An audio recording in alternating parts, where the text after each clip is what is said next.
$200 for crash. All right, get close. Like. I said that into the microphone. Everyone can hear it.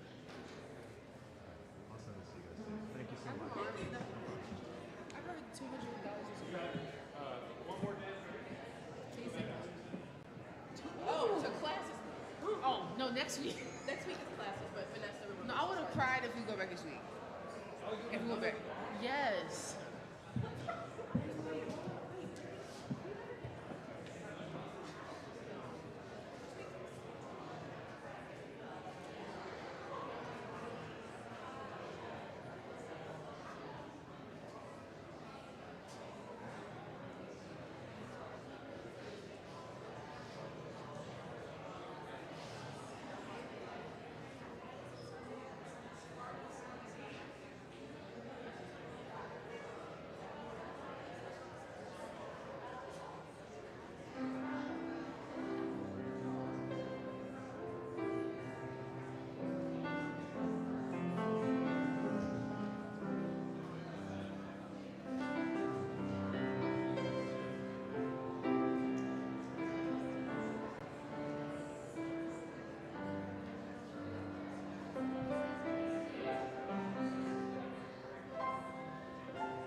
Thank you, Ms.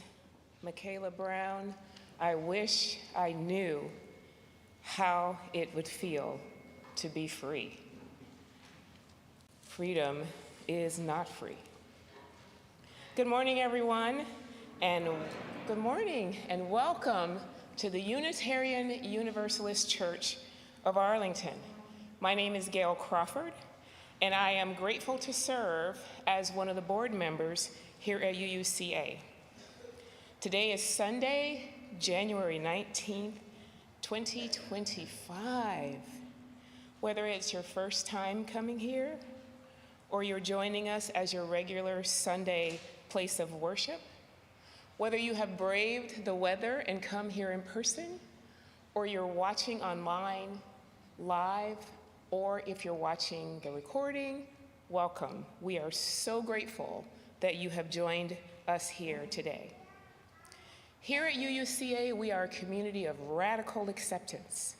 We come from all backgrounds, races, genders, sexual orientations, disabilities, and abilities, both seen and unseen. Whoever you are, and wherever you may be in your spiritual journey, we welcome you here to bring your whole self and be a part of something greater than yourself, and that is this beloved community. We hope that something, we hope that something happens here today that meets you exactly in your place of need, and that you will be filled and moved. And to borrow the words from Congressman John Lewis, you would be not afraid to make some noise and get in good trouble, necessary trouble. Here at UUCA, we want you to come for community, find inspiration, and live with purpose together. Welcome. I love that good trouble, necessary trouble quote. If you all have been with us this weekend, you saw an incredible concert by Beheld on Friday night. We had standing room only. There were a number of people here who had never been in a UU church before, and every single person I talked to said they would come back. They would come back. I'm the Reverend Carol Thomas Cissel, and I just got out of an Uber that took 45 minutes to get here. DC is indeed on lockdown and ready for the events that'll take place tomorrow. Today we're going to be together, have music, have words, and finish this weekend celebrating Martin Luther King Jr. I am glad that you are here. I am thrilled that the choir is here, that we have our band with us, that Rev Amanda is in place, that we have these people in the tech booth that make me look and sound good, and that you all are here that are online. This is indeed a good Sunday to be together. Let us welcome each other. Please say hello to someone new, or say hello to someone that you came with. Hi. Catch your breath. Yeah, I'm not going to go down there.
Good morning, my friends. It is good to be together. If you have space near you, will you raise your hand so that our friends who are joining now can find a seat? Cozy up. There we go. Thank you so much. I appreciate that. And so that the ushers know, so that they can help folks find their seats as they make their way through the, I think it was still rain as I pulled into the parking lot. So it is good to be together. We gather our thoughts in this sacred moment, holding our nation, its leaders, and its people close to our hearts. We hope that compassion in this space and outside of it can and will be manifest. Let the spirit of pluralism, of transformation, and of interdependence lead us, reverberating the words of John Wesley, though we cannot think alike, may we not love alike. May we not be of one heart, though we are not of one opinion. Today and all days, may we put love at the center of all we do and lean into unity and justice, so that justice can roll down like waters and righteousness, like a mighty stream. On this MLK Sunday in January 2025, let us recall, respect, and rejoice in the life of the Reverend Dr. Martin Luther King Jr. and everything he brought to our lives.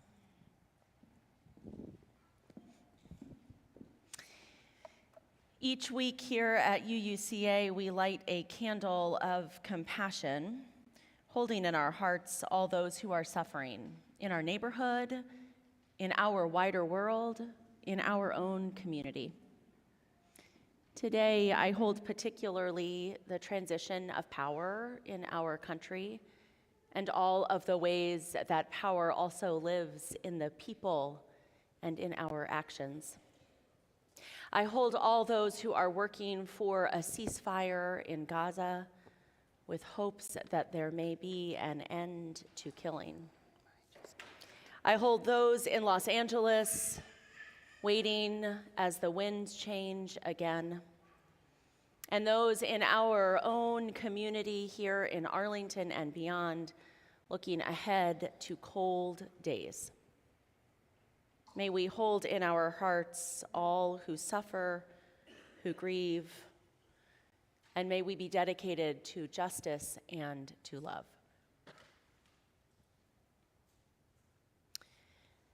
We also light a chalice each week along with our sibling Unitarian Universalist congregations all around the world. And I invite you to join me in the chalice lighting words found in your order of service. We gather together as a community of memory and hope to celebrate life and its infinite possibilities for love. We light this chalice as a symbol of the light within every human heart. May our individual sparks meet and merge, bringing both light and warmth to the world.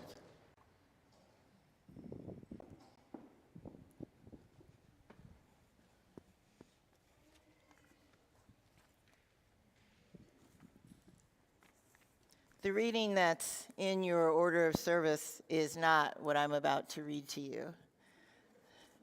And I will tell you why. It was a little bit lengthy. And since we've decided to have the children with us for the whole time, I looked for something a little bit shorter. But I also read something last night before these amazing musicians played for us and sang for us that I thought was appropriate for this morning and in memory of Dr. King and what he believed in. This is called Human Family by Maya Angelou. I note the obvious differences in the human family. Some of us are serious, some thrive on comedy. Some declare their lives are lived as true profundity, and others claim they really live the real reality. The variety of our skin tones can confuse bemuse, delight, brown and pink and beige and purple, tan and blue and white. I've sailed upon the 7 seas and stopped in every land. I've seen the wonders of the world, yet not one common man. I know 10,000 women called Jane and Mary Jane, but I've not seen any two who really were the same. Mirror twins are different, although their features jibe, and lovers think quite different thoughts when resting side by side. We love and lose in China. We weep on England's moors. We laugh and moan in Guinea and thrive on Spanish shores. We seek success in Finland, are born and die in Maine. In minor ways, we differ. In major, we're the same. I note the obvious differences between each sort, each type. But we are more alike, my friends, than we are unalike. We are more alike, my friends, than we are unalike. We are more alike, dear friends, than ever unalike. The words of Maya Angelou.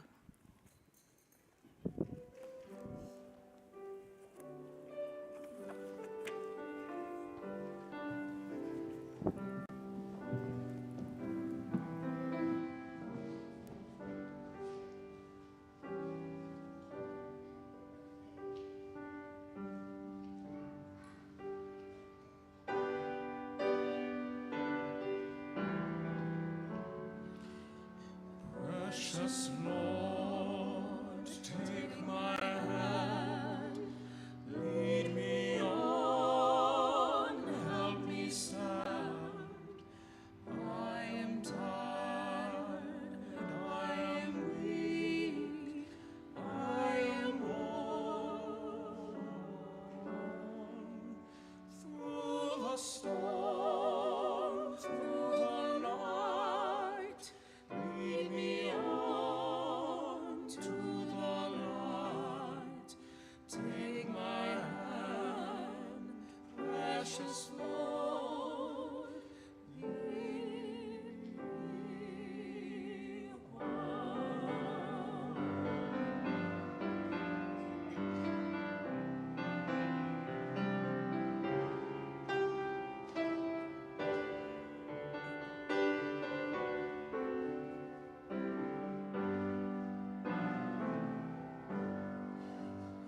Precious Lord, take my hand, lead me on, help me stand. I am tired, I am weak, I am worn. Through the storm, through the night, lead me on to the light. Take my hand, precious Lord, lead me on.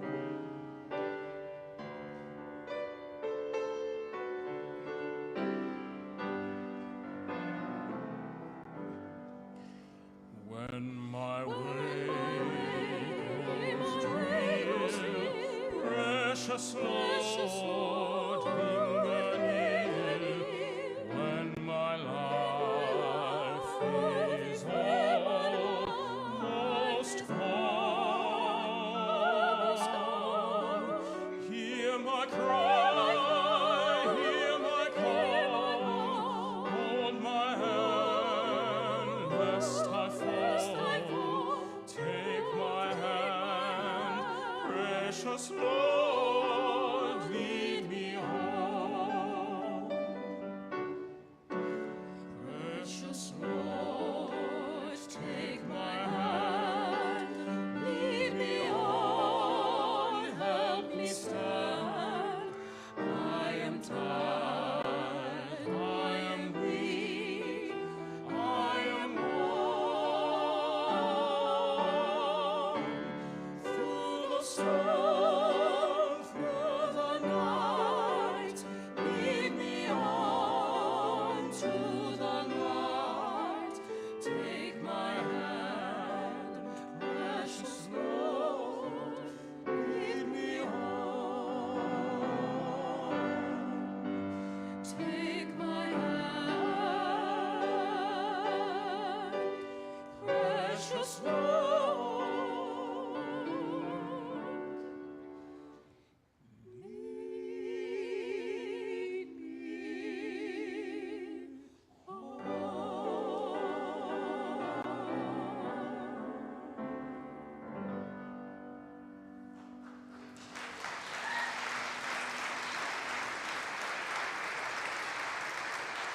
Wonderful.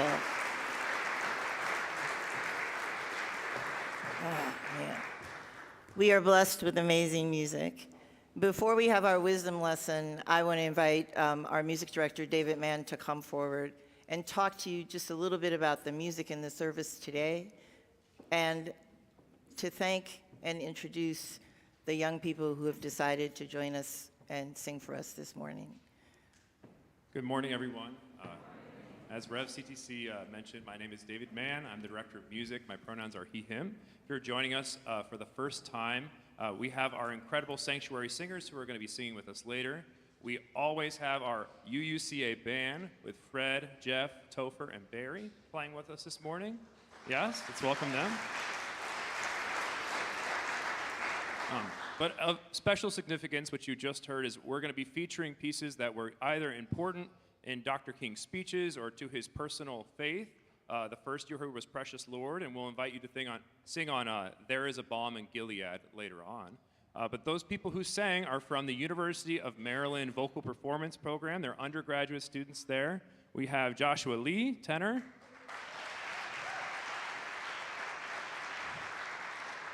Kirsten Holmes, soprano. And last but not least, Michaela Brown, also soprano from UMD. So we have more to look forward to, so keep your eyes out for them.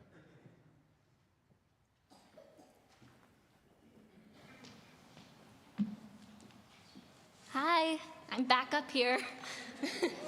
I'm going to be reading our wisdom lesson today, but I was wondering if some of our kids could come up and help me, because there's some beautiful artwork I would love help showing off.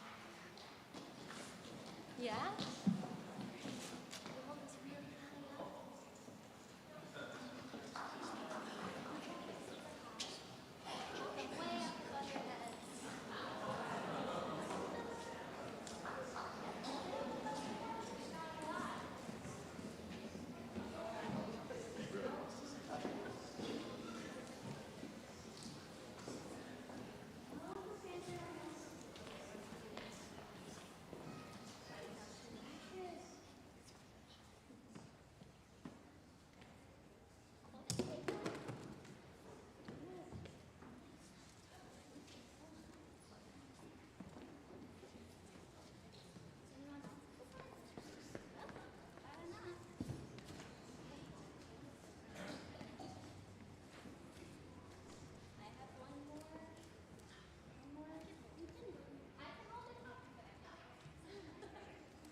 Okay.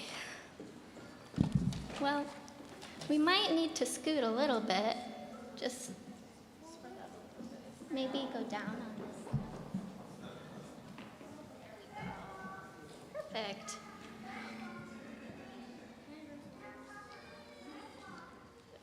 Look at all this beautiful artwork being held by my beautiful friends.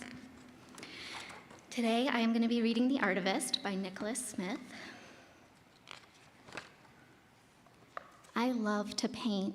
It relaxes me. They say I'm an artist. I love to help my community to seed goodness in the world. They say I'm an activist. But sometimes the world that I see is not the world that I wish to see, and the problems seem larger than life. I want to scream, I want to help, I want to act. I want to hold up a mirror to the world and show everyone what isn't working right. This needs to be fixed. This needs to be fixed too. Above the surface, this seems right. But then that's when I realized that fixing things requires us all to look deeper. All I can think to do is paint the problems and the solutions people can work on together. I think it's time to combine both parts of who I am. To take action with my art, it's time to become an artivist. I will sketch and draw and scribble and paint the broken bones I see and the healing I hope for. Until, hopefully, I open a few eyes to the things that aren't working right, or many, many eyes. Activism has the power to spark the compassion and empathy of the whole world, and the artivist can light that flame. The artivist can inspire others to give back by painting what every person deserves. The artivist must be brave enough to speak up, even when it's scary, and humble enough to listen before speaking. The artivist is an ally. The artivist is a protector of the planet and the planet's children. The artivist is a memory keeper, painting justice for all, especially all those who no longer have a voice.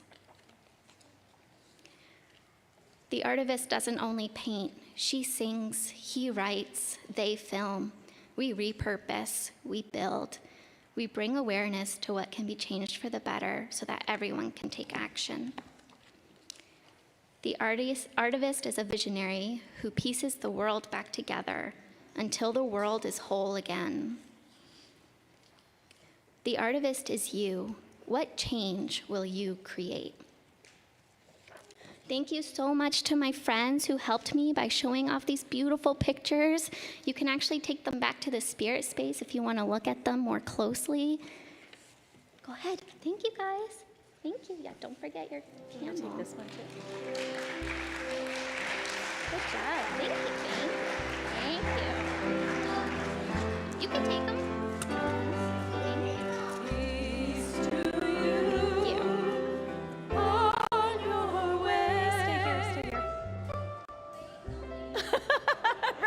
In fact, so due to the winter storm warning, we actually made a decision last night to cancel RE for today. We did that out of the consideration for our teachers and our volunteers due to the potentially hazardous or just plain yucky commute. So we are excited to welcome our children to stay in service, to hear more about Dr. King's life and words. Though childcare is available for kids under 2 downstairs, we have the spirit space here in the sanctuary and the community corner and fellowship hall. All are welcome, so find the space that works for you. Thank you.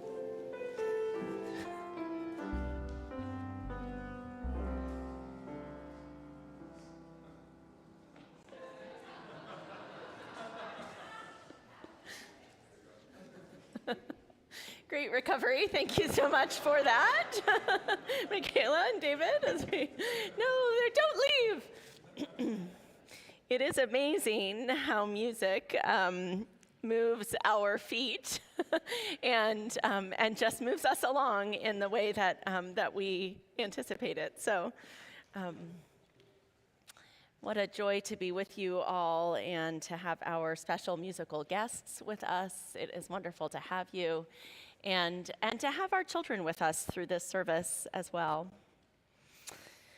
Last night, as Rev CTC shared, we had an interfaith service here. I wasn't able to be here for that, but I got the reports from those on the ground. And having been at prior year services, I feel assured, even had I not received those reports, that it was beautiful and meaningful, a weaving together of Dr. King's words. Rev CTC really held the vision for that interfaith service and has held it now. What have we had it 3 years? 3 years running, bringing together colleagues from the Arlington area to share as it becomes a part of their year. And as I thought about what I might want to share today about Dr. King's life, Rev CTC and I wanted to to share some stories about Dr. King, maybe some parts of his life that you might not know about, not the ones that get the memes on Facebook or the headlines. I thought about the importance of interfaith work and engagement here at our congregation and beyond. And so I wanted to share a little bit about Dr. King's emphasis on interfaith work and the ways that his own understanding of the world, of theology, of organizing came out of his interfaith study.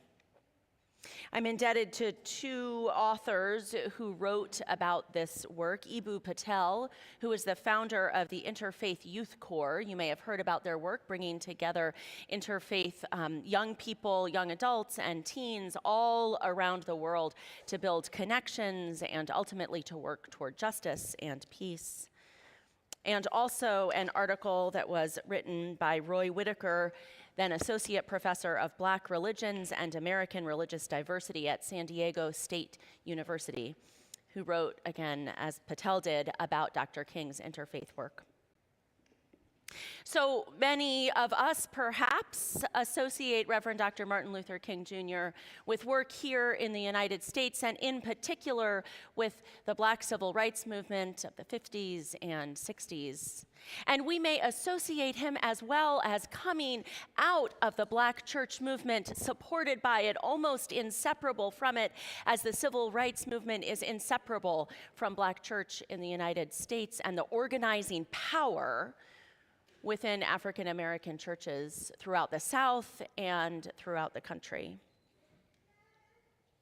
Perhaps we do not know, or perhaps we have recently learned, that Dr. King also had significant engagement beyond the Christian tradition. Dr. King was introduced as a seminary student to the concept of satyagraha, or love force, which is the core philosophy of Mahatma Gandhi and comes out of Hinduism. He was introduced to that through Howard Thurman, one of his mentors, a Christian theologian and the founder of the Church for the Fellowship of All Peoples. Thurman had gone to India to study with Gandhi and brought back those ideas to the seminarians that he mentored and that he worked with, including Dr. King. And Dr. King was so inspired by this idea of love force, with which he found great resonance with his Christian tradition and his understanding of divine love and of, indeed, agape love, right? The kind of love that builds beloved community, not eros, romantic love, or even philia, friendship love, but agape love, the love for all people. That Dr. King ended up studying more about Gandhi's work and eventually in 1959 traveled to India to learn more about the practice of nonviolent protest within the movement in India, bringing back those tactics to his own work here in the United States. Dr. King was explicit about the way that interfaith work was core to his understanding of the kind of pluralism he sought to create, the pluralism that would be part of the beloved community. This is the great new problem of mankind, he wrote. We have inherited a great world house in which we have to live together, Black and white, Easterner and Westerner, Gentile and Jew, Catholic and Protestant, Muslim and Hindu. Because we can never again live apart, we must learn somehow to live with each other in peace. Dr. King also studied Buddhism and developed a deep friendship with the Buddhist monk Thich Nhat Hanh, which inspired one of Dr. King's most controversial moves, though reminder that Dr. King was not popular in his lifetime in the United States, in fact, was largely reviled by the majority. And so when we look back and we say that Dr. King was always seen as the great hero he is seen as today, we need to remember the majority of white Americans who indeed did not experience him that way, and to find ourselves on the side of history of white and black Americans who worked with Dr. King for justice. Just that side note, I always like to remind us that now as we look back and see, oh, all agree. Indeed, that was not so. Dr. King worked against the majority of people who were working against him and still strove for justice. Okay, unintended side note done. However, even within that, one of his most controversial moves was when he came out against the Vietnam War, publicly opposing it and garnering a great deal of hatred during that and because of that move. That came out of his friendship with Thich Nhat Hanh and his understanding of interfaith relationship and what that meant, and what it meant to be then in solidarity with people whose struggles were very far from your own, but woven in that same common garment of destiny. As Dr. King said, injustice anywhere is a threat to justice everywhere. And his stances show that deep solidarity and the friendship underneath them. Dr. King understood that friendship, that interfaith friendship, in ways that I continue to see it misunderstood in the United States and even in some of our interfaith organizing that I have been part of over the years, when sometimes we have an ecumenical organizing that is primarily Christian groups, or maybe an Abrahamic organizing, so Jews and Christians and Muslims. But King reached beyond that, engaging all of the world religions, as he wrote, "This Hindu, Muslim, Christian, Jewish, Buddhist belief about ultimate reality is that the force of love is the supreme unifying principle of life." Dr. King was able to see, just as we heard in the beautiful poem by Maya Angelou that Rev CTC read for us this morning, was able to see that we are more alike than we are not alike. And indeed, to see the theological resonance of love at the center throughout world religions. As we now seek to build connections, to build possibility together, to build power for the kind of world we seek, we would do well to look at Dr. King's life, his study across religious difference, and his friendships across religious difference. To look to the relationship that he had with Rabbi Abraham Heschel, who marched with him arm in arm in that famous photograph in Selma. To look at the way that his theology and organizing was influenced by people across the globe, and how he brought that into his own work here in the United States. Several years ago at an Arlington Interfaith Network MLK service, now this was during COVID lockdown, so it was online and on Zoom, and each of us were in our own little houses.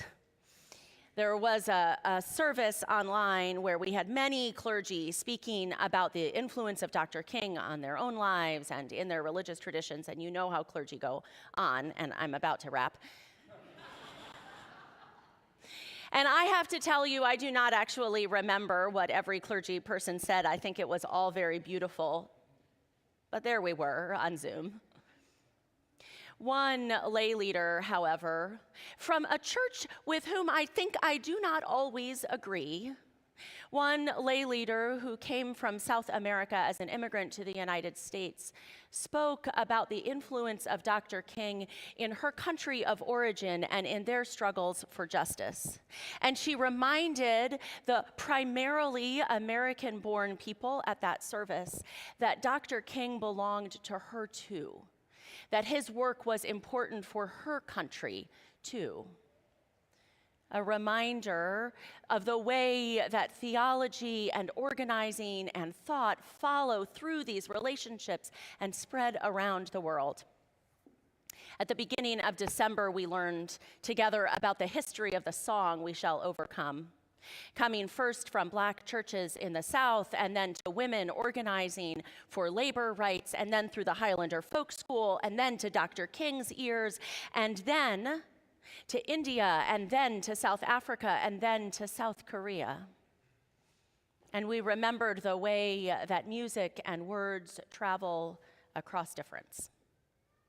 As we look forward to the day to come, and the months to come, and the years to come, may we be inspired by Dr. King's vision of building across that difference, connections anywhere we can, looking for the love force that unites us.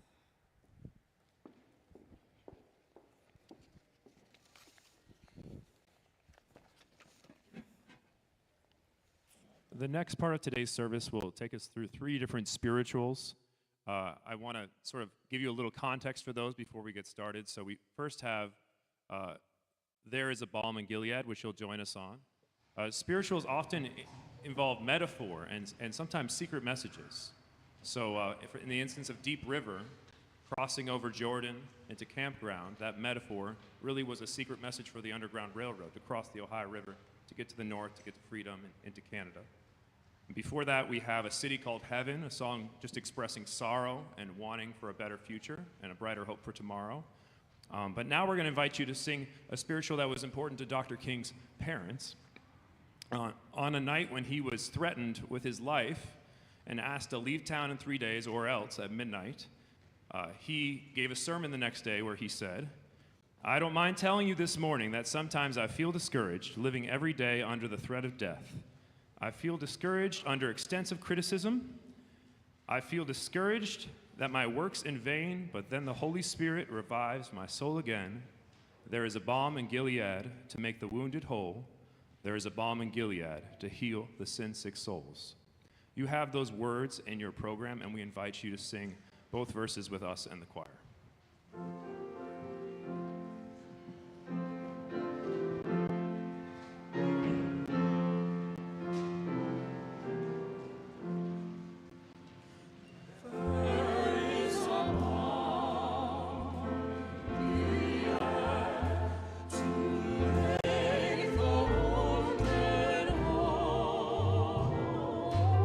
There is a balm in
One of the things that we do gladly and are proud of ourselves too for is share our offering on Sunday.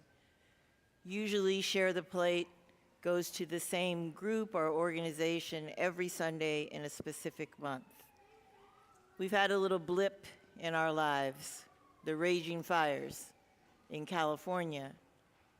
And as the fires burned this week, I took a short moment, to send an email to Ashley, who runs our youth group. And I asked her if we could take today's offering and send it to the folks in California in 2 specific ways. So instead of Share the Plate going to the youth today, as it has the other Sundays in January, today's offering will go to these 2 organizations. Baby to Baby, who has distributed 1.5 million emergency supply kits with diapers, food, formula, wipes, water, blankets, to the most vulnerable of us, to children of families who have lost everything in the fires. They will continue these efforts as long as there are people who are displaced and there are infants and children in need. The second organization we're going to send funds to is World Central Kitchen. They are on the ground in several places around the globe, but in the California fires instance, they immediately set up ways to feed first responders and are continuing to do that. They are feeding the firemen who are actually digging ditches to stop the fire from moving. They're feeding paramedics. They're feeding emergency room staff. And when I say feeding, they are making amazing dishes to feed them, soups and stews and fresh-made bread. So they are honored, and they feel like what they are doing matters. So that's where your offering is going to go today. 70% will go to those 2 organizations. 30% of our offering comes back to the church to help us continue doing good work. I ask you to give as generously as possible and to remember the folks in California as you give this morning. Will the ushers please take an offering?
poor pilgrim of sorrow. I am trying to make it this wide world alone. Oh, I ain't got no hope, got no hope for tomorrow. I'm trying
which way to turn. Oh, I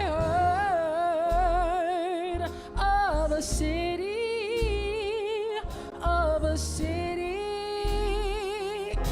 called heaven. I'm trying to make heaven my home.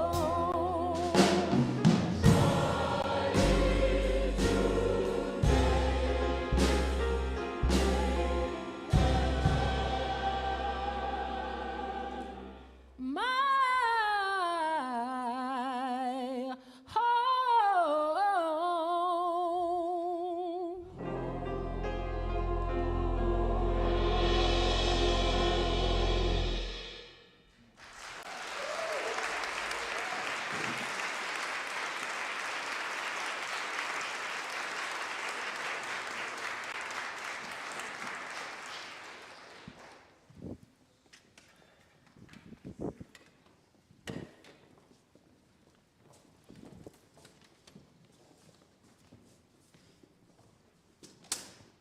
Thank you, choir.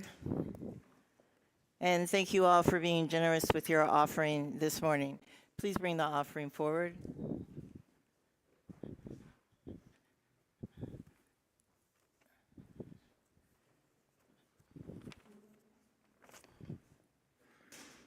We are a community that gives of our time, of our talent, of our treasure. This entire congregation helps other people move through the world with just a tiny bit more ease. Please join me in the words to bless our offering. We bless and receive these gifts, opening our hearts to true generosity. And together, let us be grateful when we give, be it time, talent, or treasure. Let us be grateful for our gifts and the experience of vulnerability. Let us be grateful for those who share their gifts to nurture this congregation. Thank you.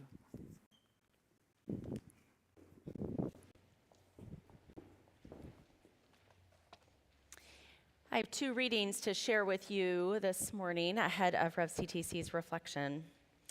This first one is from Robert Walsh, titled A Monologue for the Fridge. A friend asked me to try my hand at rewriting the 10 Commandments. She wanted something to tape to the door of the fridge. I only came up with 9, but then I spent much less time on this than it took Moses to climb the mountain.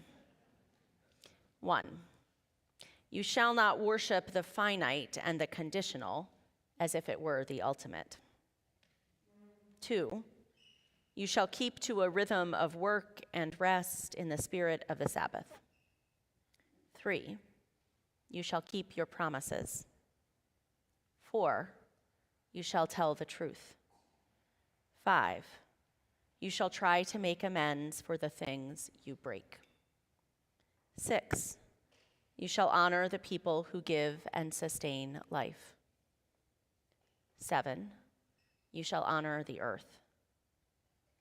8, you shall grant to others the same rights to life, liberty, and property that you claim for yourself. 9, you shall be kind. And then a reading titled Father's Day by Gary Kowalski. Sometimes I fool my children. I take a bright coin, put it in one ear, and then pretend to take it out the other side, and they think I'm the greatest magician in the world. Other times, I like to take 3 oranges and see how long I can juggle them. Usually, I drop the oranges after 2 or 3 throws, but Holly and Noah still think I'm the best juggler around. I deceive my children in other ways, too. I let them think I'm the smartest dad in the world as well as the strongest. And I also tell them that I'm the big boss at the church where I'm the minister, which is perhaps the largest fib of all. Someday they'll learn the truth. The truth is that I'm not the smartest or the strongest or the best juggler or the big boss. I don't know how to knit or fix airplanes. And when they find that out, I hope my kids still love and respect me. Because each of us needs to be loved, and the greatest feeling in the world is to know that other people think you're special, even though you can't pull rabbits out of hats. You see, not everyone can astonish their friends with sleight of hand. Not everyone can be number one, chief executive, or at the top of their field. But each one of us can be the world's best dad in the eyes of our children. The amazing thing is that there is enough love for everyone, and the more we share, the more we have. That's the real magic.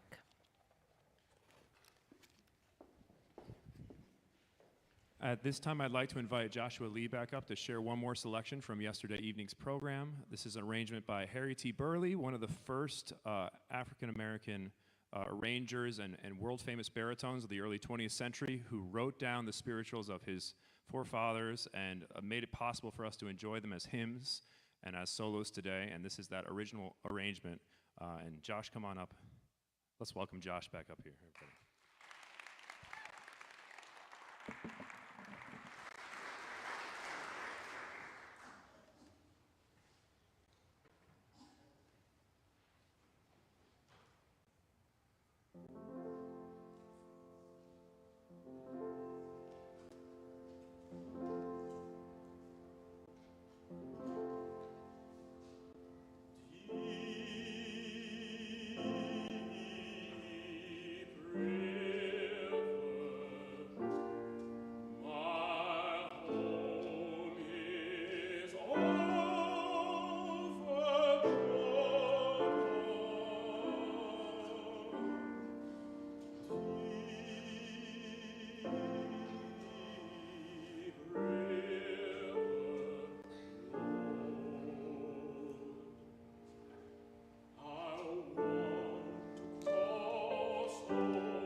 Wow.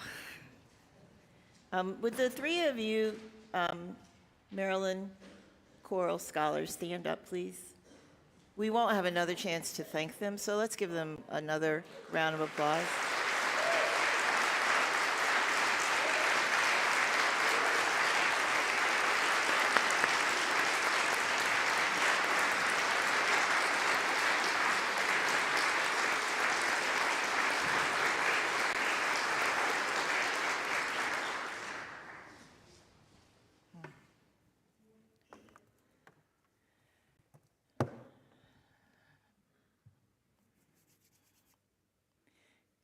Before I read you a few passages from the Reverend Dr. Martin Luther King Jr.'s sermon, The Drum Major Instinct, I want to emphasize the profound significance of this particular sermon. Tomorrow there will be lots of speeches and talking about MLK, and most of those will contain references to the I Have a Dream sermon. This sermon is equally as important and equally as impressive, but not usually referenced on MLK Monday. It's a powerful reflection on human nature and our collective journey towards justice and peace. He delivered the Drum Major Instinct on Sunday, February 4th, 1968, at Ebenezer Baptist Church in Atlanta, Georgia.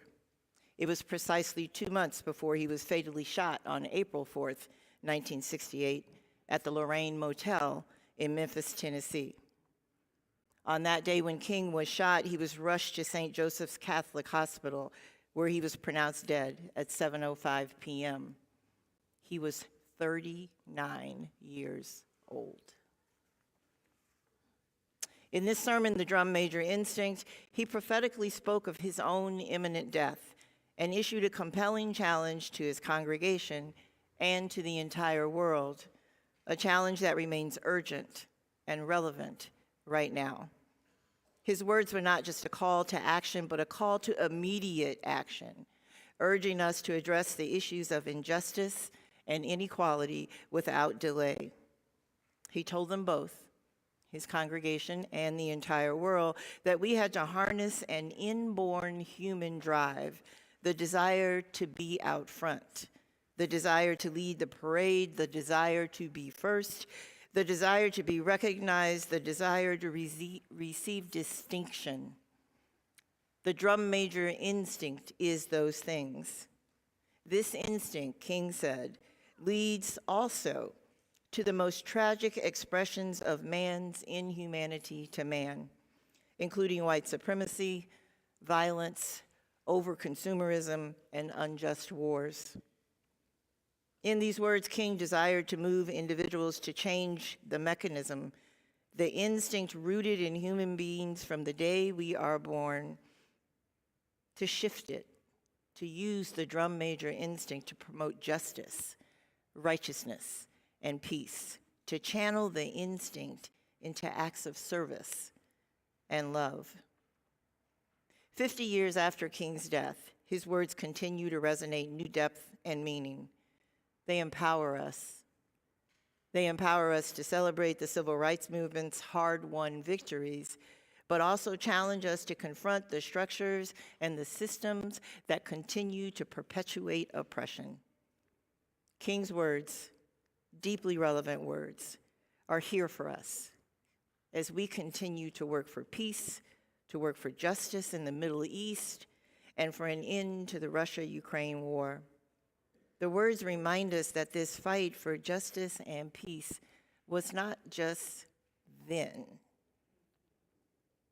The fight for justice and peace and the movement to put love at the center of our lives is now. After tomorrow, for a year, people will put MLK's words away somewhere. I ask you not to put his words away somewhere.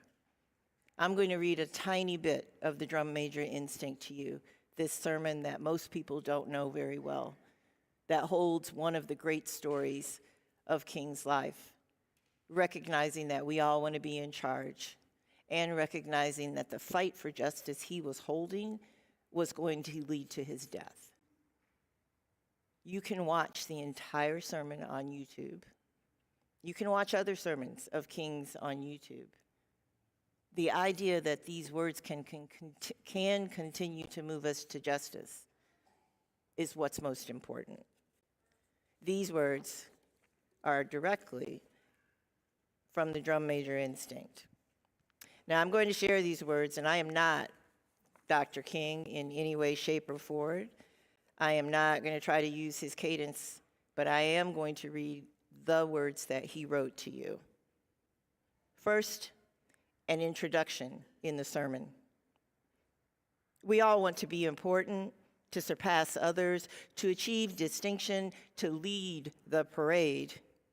Alfred Adler, the great psychoanalyst, contends that this is the dominant impulse in man. Sigmund Freud used to contend that sex was the dominant impulse, and Adler came with a new argument, saying that the quest for recognition, the desire for attention, this desire for distinction is man's basic impulse. The basic drive of human life is the drum major instinct. He continues, as you know, we begin early to ask life to put us first. Our first cry as a baby was a bid for attention, and all through childhood, the drum major impulse or instinct is a major obsession. Children ask life to grant them first place. They are a little bundle of ego, and they have innately the drum major impulse or the drum major instinct in their bodies from the day they are born. Now, in adult life, we still have it, and we never really get by it. We like to do something good, and we like to be praised for it. Now, if you don't believe that, if you just go on living life, you'll discover very soon that you do like to be praised. Everybody likes it. As a matter of fact, somehow this warm glow we feel when we are praised or when our name is in print is something of vitamin A to the ego. Nobody is unhappy when they are praised, even if they know they don't deserve it, and even if they don't believe it. The only unhappy people about praise is when that praise is going too much towards somebody else. But everybody likes to be praised because of the real drum major instinct.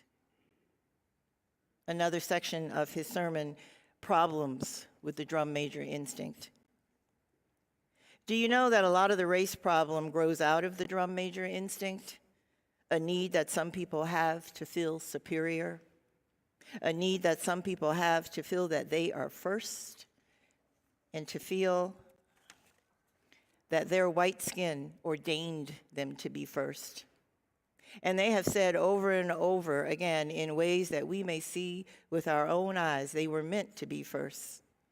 In fact, not too long ago, a man down in Mississippi said that God was a charter member of the White Citizens Council. And so God being the charter member means that everybody who's in that council has a kind of divinity, a superiority. And think of what has happened in history as a result of this perverted use of the drum major instinct. It has led to the most tragic prejudice, the most tragic expressions of man's inhumanity to man. And in concluding this sermon, he spoke of the forecast of his own death. If any of you are around when I have to meet my day, I don't want a long funeral. And if you get somebody to deliver the eulogy, tell them not to talk too long. And every now and then I wonder what I want them to say.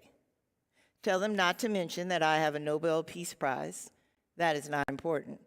Tell them not to mention that I have 300 or 400 other awards. Those are not important. Tell them not to mention where I went to school in Boston. I'd like someone to mention that day that Martin Luther King Jr. tried to give his life to serving others. I'd like for somebody to say that day that Martin Luther King Jr. tried to love somebody. I want you to say that day that I tried to be right on the question of war. I want you to be able to say that day that I did try to feed the hungry.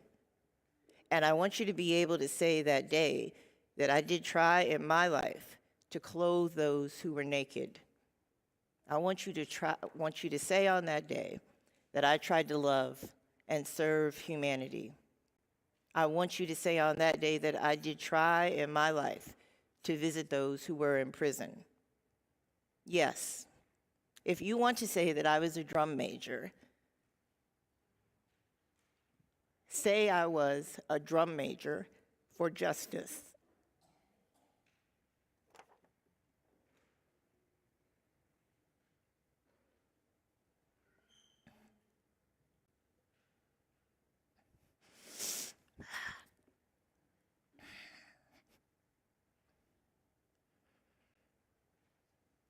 Say I was a drum major for peace. I was a drum major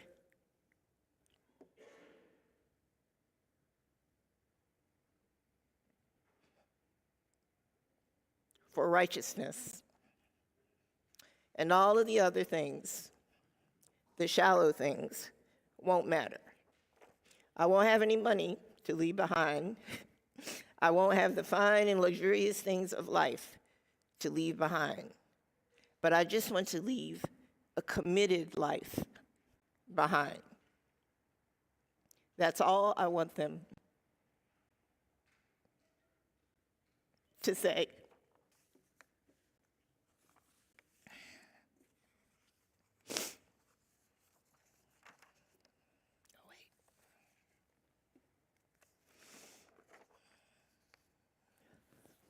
This entire sermon, as I said before, was recorded, and you can watch it on YouTube. I hope you'll take 38 minutes of your life and watch it from beginning to end. Take time to absorb the words and the ideas behind those words. I hope they promote open and candid conversations in your homes and in your communities. I hope you watch Dr. King with your children. I hope they ask you questions. I hope the conversations foster a deeper understanding of not only his message, but the relevance it still has today. The drum major instinct, it lives in us, and we can use it to change the world.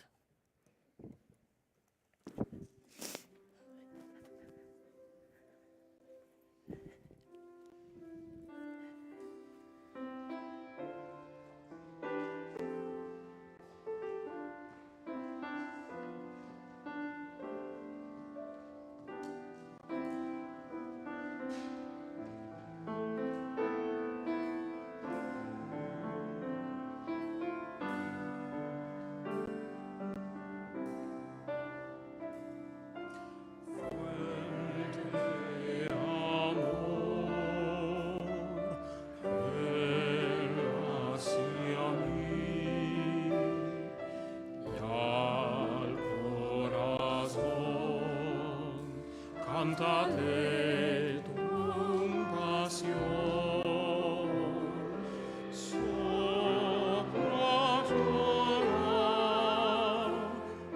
sur l'amor, hasta gloria, la justicia y la vida.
We do the benediction this morning with the words of John Lou Johnstone.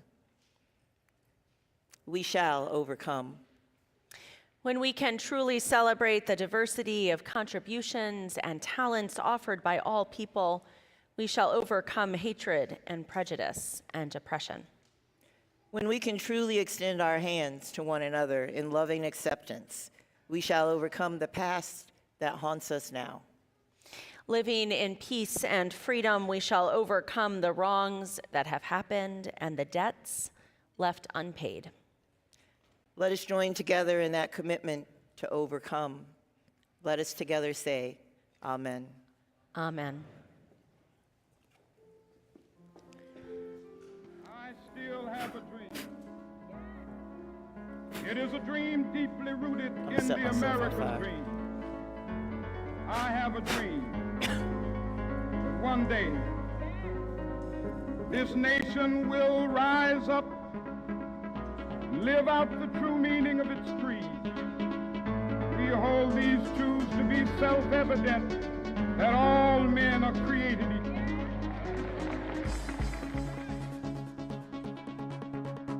I have a dream that one day on the red hills of Georgia, sons of former slaves and the sons of former slave owners will they be able to sit down together at the table of brotherhood. I have a dream that one day even the state of Mississippi, a state sweltering with the heat of injustice, sweltering with the heat of oppression, be transformed into an oasis of freedom and justice. I have a dream. My 4 little children one day live in a nation where they will not be judged by the color of their skin, but by the content of their character. I have a dream today.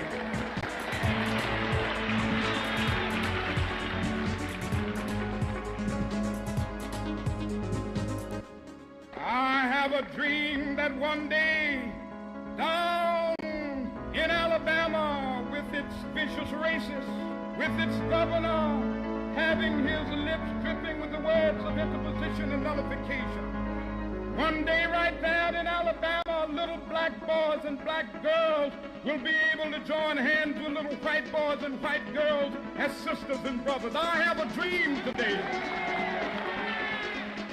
I have a dream that one day every valley shall be exalted. Every hill and mountain shall be made low, the rough places will be made plain, and the crooked places will be made straight.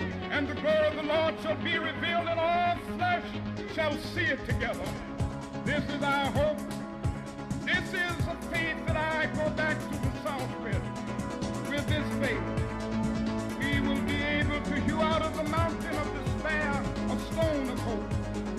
With this faith, we will be able to transform the jangling discords of our nation into a beautiful symphony of brotherhood. With this faith, we will be able to work together, to pray together, to struggle together, to go to jail together, to stand up for freedom together, knowing that we will be free one day. This will be the day. This will be the day when all of God's children be able to sing with new meaning, my country tears of thee. Sweet land of liberty, of thee I sing. Land where my fathers died, land of the pilgrim's pride. From every mountainside, let freedom ring. And if America is to be a great nation, this must become true. So let freedom ring.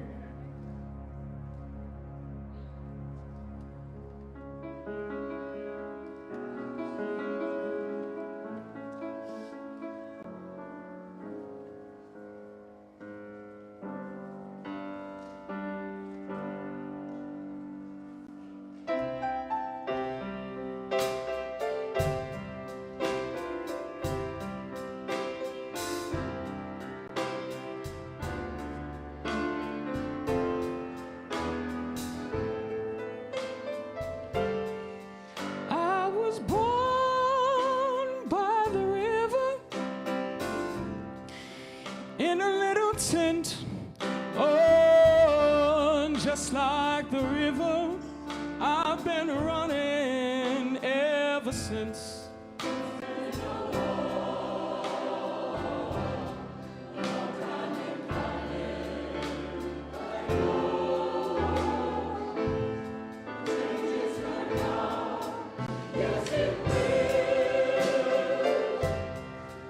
It's been too hard living, but I'm afraid to die, 'cause I don't know what's up there beyond the sky. It's been a long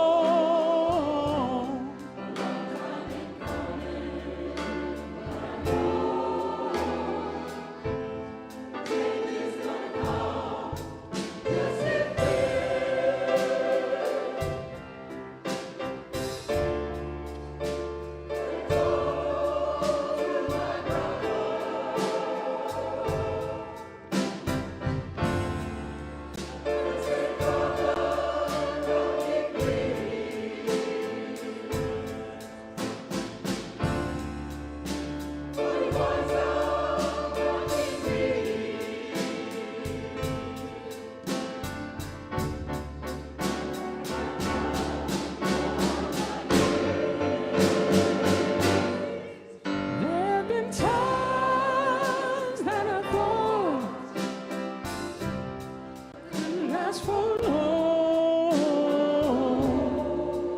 I don't know if I'm able to carry on. It's been a long time coming. I know change is gonna come. Yes, it will.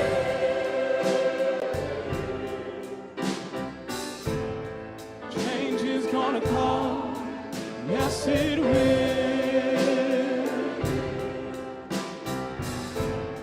Change is gonna come.